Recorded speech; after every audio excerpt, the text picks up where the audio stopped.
Bueno, pues de América Latina lo que tenemos que analizar son... A ver, han salido bastantes encuestas con respecto a Argentina recientemente, al balotaje, a la segunda vuelta que hay el 17 de noviembre, es decir, no, el 19 de noviembre, es decir, exactamente en 2 semanas, dentro de 2 domingos, en Argentina. Y una de las encuestas que ha salido, que como digo han sido varias, hay una en particular que está teniendo relativos aciertos dentro de lo que cabe. Ya sabéis que las encuestas en América Latina están fallando con bastante frecuencia y están fallando bastante, además. Y hay una encuestadora en concreto, Atlas, que sacó un resultado que se acercó relativamente en las propias elecciones argentinas y que también se acercó bastante, tuvo un buen desempeño en las recientes elecciones en Colombia. Y esta encuesta lo que nos marca, ahora voy a poner los gráficos mientras termino de arreglar esto, es una igualdad bastante importante, pero además hay algunas de las preguntas que hace que son muy importantes para entender lo que puede ser la segunda vuelta en Argentina. Tenéis ahí lo que es la primera de las preguntas, bueno, la primera de las conclusiones que extrae esta encuestadora, que es con respecto al ganador de esa segunda vuelta. Y ahí estáis viendo cómo da a Javier Milei como ganador de la segunda vuelta en Argentina. Pero el margen es muy, muy pequeño. Estaríamos hablando de que realmente en una encuesta que por muy fiable que haya sido y por muy buenos resultados que haya sacado, solo tiene algo más de 3.000 muestreos, de 3.000 personas en la muestra en la encuesta, una diferencia 52-48 entre dos candidatos en una segunda vuelta, se puede hablar técnicamente de que al menos en lo que respecta a esta encuesta, y además es una tendencia que corroboran otras encuestas, hay prácticamente un empate técnico en lo que son las encuestas. Es decir, que a día de hoy el escenario en la segunda vuelta en Argentina está totalmente abierto y que realmente cualquiera de los dos, tanto Javier Milei como Massa, podrían ganar la segunda vuelta en Argentina. Esto es muy importante, ¿no? Porque la política electoral, y más en situaciones como en Argentina, donde las elecciones se miden o se juegan en varias fases, tiene mucho de tendencias, ¿no? Generalmente uno puede... Siempre hay como...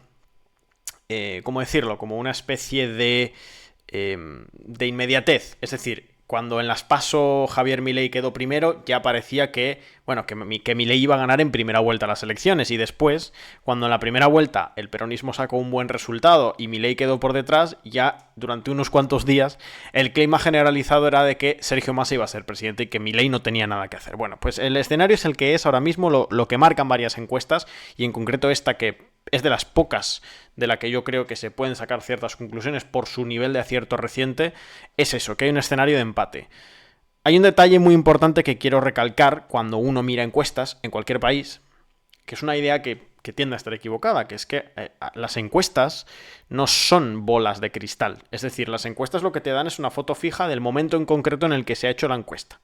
Pero claro, del momento en el que se hace la encuesta al momento en el que la gente vota hay tiempo, y en ese tiempo pueden pasar cosas. Entonces, independientemente de mayores o menores errores de las encuestas en sus procedimientos, tampoco es justo, si después hay un resultado que no se parece tanto a lo que hizo una encuesta, plantear que esa encuesta no tenía validez. Bueno, esa encuesta te muestra lo que te dijeron las personas a las que le preguntaste en un momento concreto. Aunque es cierto que puede haber fallos en la elección, en el muestreo, en la variedad. Pero bueno, lo que nos muestra es eso. Esta es el primero de los gráficos que tenemos que tener en cuenta con respecto a la encuesta de Atlas. ¿Vale? Ahora mismo habría prácticamente un empate. Y además tiene bastante sentido. Ahora, si queréis, podemos entrar en lo que es la parte más de análisis de lo que está siendo la campaña en términos cualitativos. Recordad que ya lo hablamos hace unos días, pero bueno, mucha gente no estaría en ese directo, que muy poquito después de que tuviera lugar la primera vuelta, lo que sería la derecha antiperonista, que no estaba con Milei, salió muy rápidamente a dar el apoyo a Javier Milei. Esto hay que cogerlo con pinzas, ¿no? Porque el trasvasamiento de votos no tiene que ser necesariamente automático. Es decir, los candidatos no tienen una influencia siempre tan directa con respecto a sus votantes. No es, bueno, yo voté a un candidato, pues este candidato me dice que vote ahora a este otro, voy directamente. No hay una línea tan directa, no, el votante no tiene por qué ser obediente a lo que le pida el candidato en un segundo momento. Y entonces, cuando uno mira los números, el cálculo era muy rápido. Si no hay más participación, lo digo para que tengamos la foto fija, si no hay más o menos participación que lo que hubo en la primera vuelta. Y si los votos de la derecha antiperonista, que no es Milei, es decir, Juntos por el Cambio, se van automáticamente a Milei porque no es peronista o porque es antiperonista, Milei gana las elecciones. Porque Milei sacó un 30% y la derecha, el resto de la derecha sacó un 23%, es decir, 53%. El problema es que hay muchos elementos entre medio. Si va a haber abstención, una mayor abstención en la segunda vuelta, si todavía hay mucha gente que no ha ido a votar y va a ir en la segunda vuelta, y a quién va a votar esa gente que no fue a votar ni en las PASO, ni en las primarias, ni en la primera vuelta, si va a haber un trasvase directo de los votantes de Bullrich, de Juntos por el Cambio, hacia Javier Milei. Son muchas preguntas que son las que nos hacen estar frente a un escenario muy abierto. Yo, más allá de cuestiones adivinatorias, creo que lo más interesante es ver escenarios en los que cada uno ganaría. Y ya con esto haré una primera pausa. Hay un primer escenario, o hay un escenario en el que Massa sería presidente, que tiene varios aspectos. Primero, que no hay un trasvase directo de los votos de Bullrich y de Juntos por el Cambio hacia Javier Milei, que es posible, porque no tiene por qué ser así. Segundo, que además todavía haya gente que de votar votaría al peronismo, o que de votar votaría a todo aquello que no sea Javier Milei y que no haya ido todavía a votar en la primera vuelta, porque Sergio Massa no les convence como candidato, porque no veían posible una victoria de Javier Milei o porque están disconformes con la gestión del gobierno. En ese escenario, con esas variables, Sergio Massa sería presidente.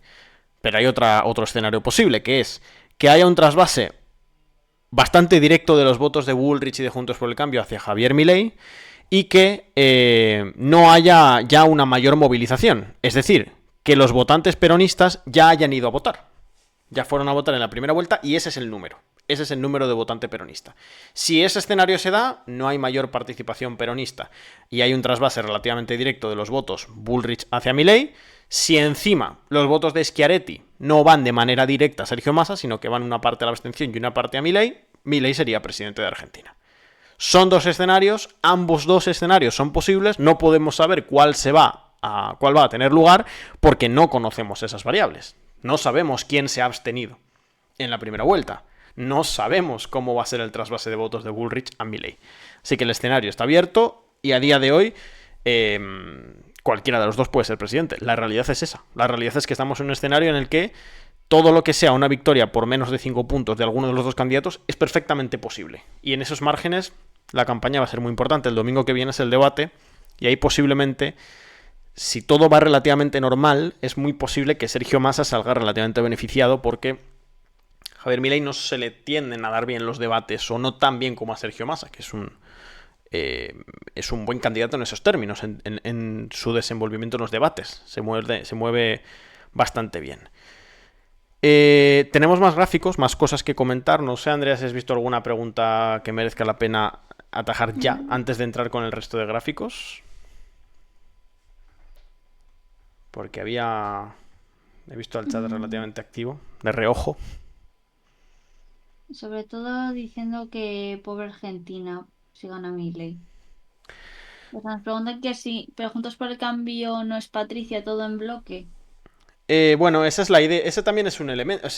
En Juntos por el Cambio, quien ha dado apoyo a Milei ha sido Patricia Bullrich y el expresidente Mauricio Macri, pero hay muchas otras figuras del bloque de la coalición Juntos por el Cambio que no han dado apoyo a Milei. Nadie de Juntos por el Cambio ha dado apoyo a Sergio Massa. Nadie.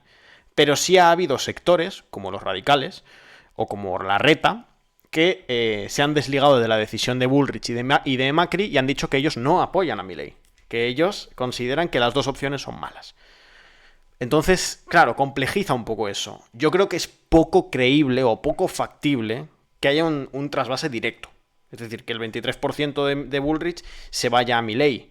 Pero yo sí veo posible una cifra del 15%, del 16%, del 17%. Y eso es una cifra muy importante. O sea, es una cifra que te da a Javier Milei presidente en determinados escenarios. Y con respecto a lo otro, bueno, lo cierto es que esa está siendo la principal campaña del peronismo y de Sergio Massa. Avisar, advertir de los aspectos más nocivos o los aspectos más polémicos del programa de Milei y de sus declaraciones y de las declaraciones de figuras de Milei. Ellos están insistiendo mucho en las declaraciones que ha tenido Javier Milei de estar abierto al debate sobre la compra-venta de niños, sobre la compra-venta de órganos, las declaraciones de la candidata vicepresidenta de Javier Milei negando las cifras de desaparecidos de la dictadura. Todos esos elementos están estando muy presentes en la campaña de Sergio Massa. Habrá que ver cuánto peso tienen, ¿no? Al final en los resultados. Bueno, tenemos algunos otros gráficos que son interesantes. Antes de nada, gracias a V por esa sub, gracias a Lagenj por esos 7 meses de suscripción, gracias a Elcarte por esa suscripción de regalo hace ya un ratito, gracias a Serlac y al resto os recordamos que tenemos ahí la meta de suscriptores, que nos faltan solo 14 para alcanzarla, y ahora que entramos ya, ha pasado más o menos un mes desde que vinisteis mucha gente que descubristeis el canal de Twitch de Descifrando la Guerra o que descubristeis el proyecto, pues a todos los que os habéis suscrito nuevos en las últimas semanas, ahora que va a llegar la primera tanda de renovaciones de suscripciones, pues nosotros os agradeceríamos si consideráis, si veis a bien, renovar vuestra suscripción aquí en el canal de Twitch de Descifrando la Guerra, porque eso nos va a dar un colchón, nos va a dar una estabilidad aquí en el canal que nos va a permitir seguir con este ritmo que tenemos ahora de varias horas al día en los directos. Así que os animamos a que en los próximos días, cuando llegue esta decisión de renovar la suscripción aquí en el canal de Twitch, pues bueno, si lo veis a bien, a nosotros nos viene muy bien. Y recordad, por cierto, que primero, las suscripciones con Prime son gratuitas, ¿vale? Ya lo sabéis, tanto la primera como después las renovaciones, eso continúa siendo gratuito permanentemente. Y otro dato importante, que cuando estáis suscritos al canal de Twitch, los anuncios que pone la plataforma, la publicidad con la que corta los directos, no os sale a vosotros, ¿vale? Cuando estáis suscritos, esa publicidad no os salta. Así que nada, gracias por esas suscripciones y gracias por seguir el canal de Twitch y por tener la campanita activada para que os notifique cada vez que abrimos los directos. Que a nosotros eso nos ayuda mucho a estar aquí haciendo este trabajo. Vamos pues con ese segundo gráfico. Este segundo gráfico, esta segunda conclusión de la encuesta, insisto que estamos usando esta porque tiene bastantes buenos resultados recientemente, ¿eh? No, hay muchas otras encuestas, pero esta es de las poquitas que la verdad que está teniendo un buen desempeño en elecciones recientes. Tenemos ahí varias preguntas, ¿no? Fijaos, esto es muy curioso porque a pesar de que Milei tiene opciones reales de ser presidente, hay escenarios, como digo, en los que Milei gana la segunda vuelta y es presidente de Argentina, hay que fijarse, porque es muy curioso, el escaso apoyo que tienen algunas de sus propuestas o algunas de sus declaraciones. Hay que diferenciar también, hay que ser justo a la hora de analizar esta figura y hay que diferenciar entre lo que son propuestas de campaña de Javier Milei y cuestiones que él a título de personal ha dicho defender o ha dicho estar abierto al debate, pero que no están, al menos a día de hoy, en su plataforma, en su proyecto de gobierno para estos 4 años en Argentina. Pero igualmente es interesante, ¿no?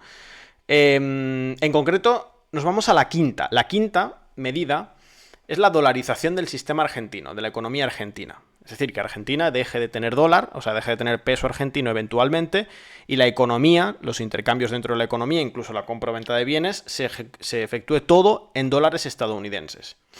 Eso es muy curioso, porque esta es su medida. O sea, es la principal medida de la campaña de Milei, es esta, dolarizar el país.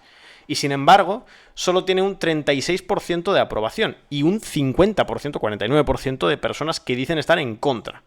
Esto es muy curioso, ¿no? Porque si uno ve este gráfico diría, bueno, pues si un 36% de las personas, solo un 36%, está a favor de la medida principal de Javier Milei, que es su bandera principal de campaña, ¿cómo puede ser que esté a punto o que en muchas encuestas supere el 50% en intención de voto?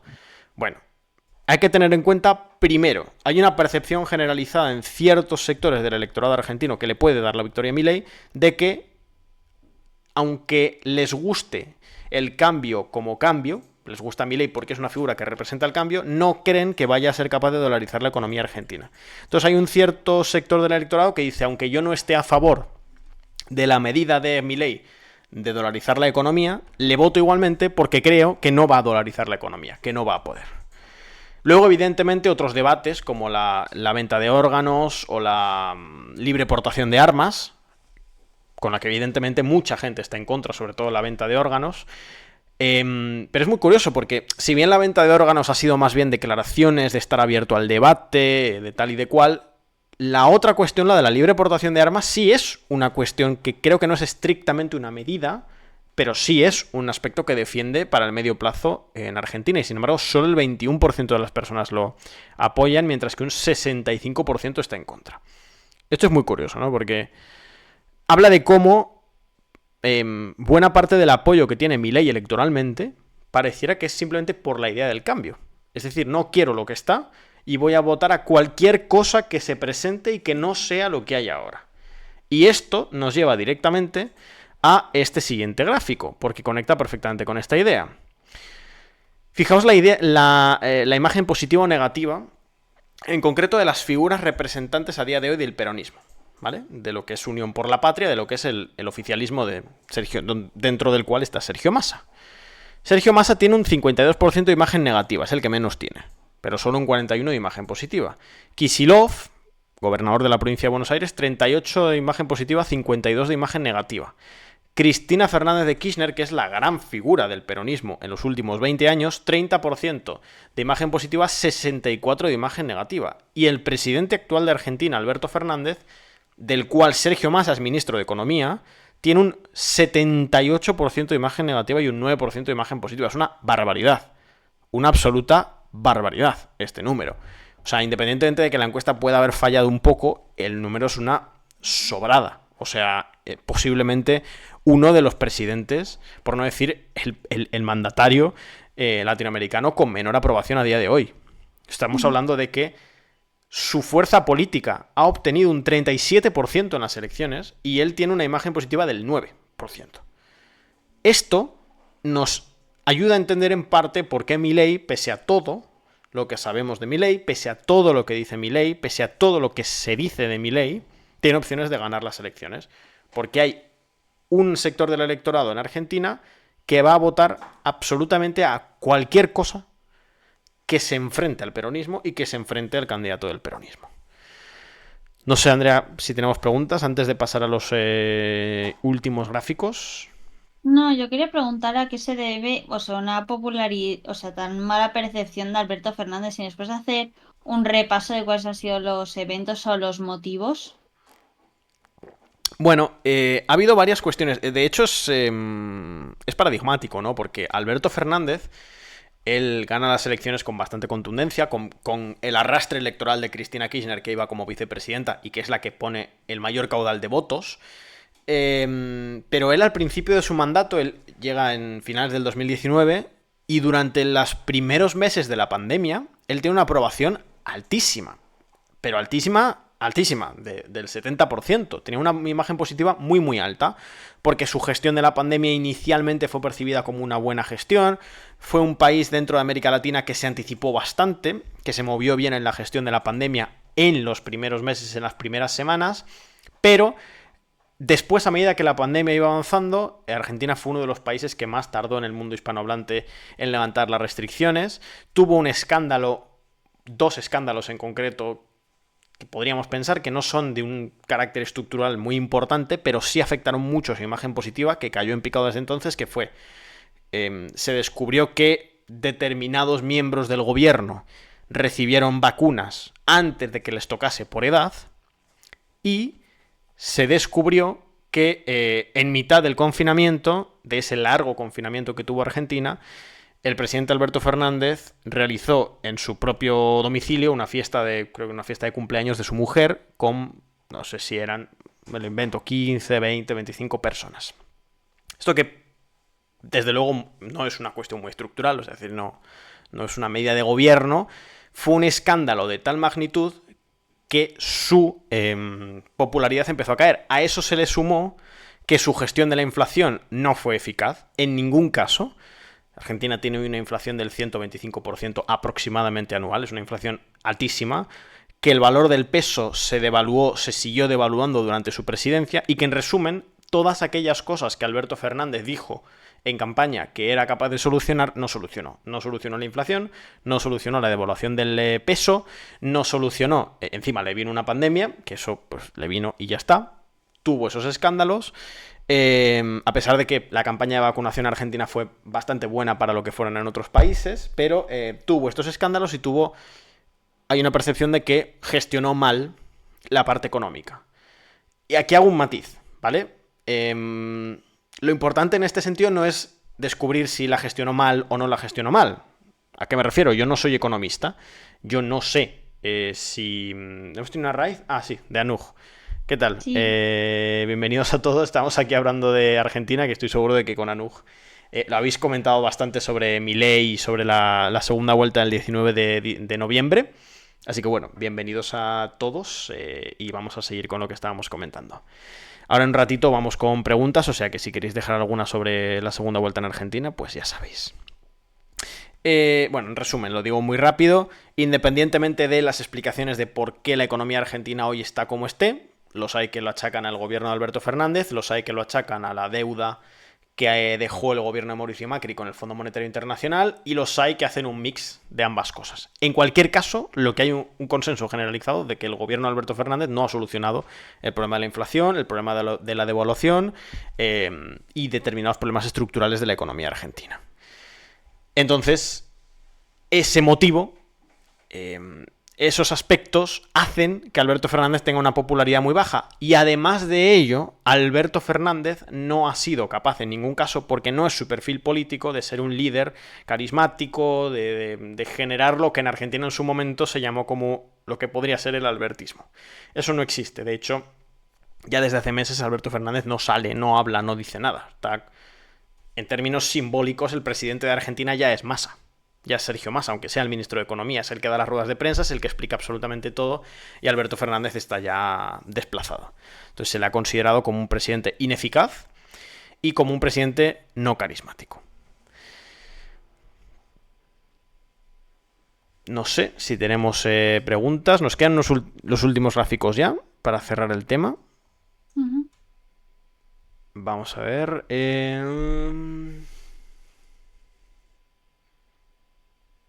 Vale, no tenemos mucho por aquí. Vamos a ir a los últimos gráficos entonces. Tenemos por aquí, a ver, que le quito los que están ahora. Vale. Bueno, ahí tenéis rápidamente ese gráfico que tiene que ver con el anterior. La desaprobación del gobierno de Alberto Fernández es de un 79%. Es decir, es una desaprobación enorme y de hecho lo único que explica a día de hoy que el peronismo todavía pueda ganar las elecciones es básicamente que el antiperonismo ha ido dividido. Es decir, si de alguna forma, como se especuló en su momento, Javier Milei y Juntos por el Cambio hubieran hecho algún tipo de acuerdo político para ir juntos, ya no habría partido. Es decir, en la primera vuelta habría ganado la oposición con un 65% y ya tendríamos presidente en Argentina.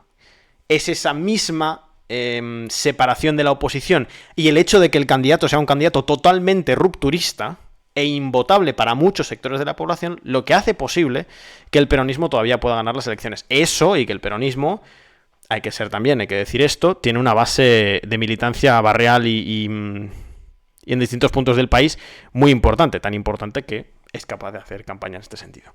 Y ya con esto cerramos.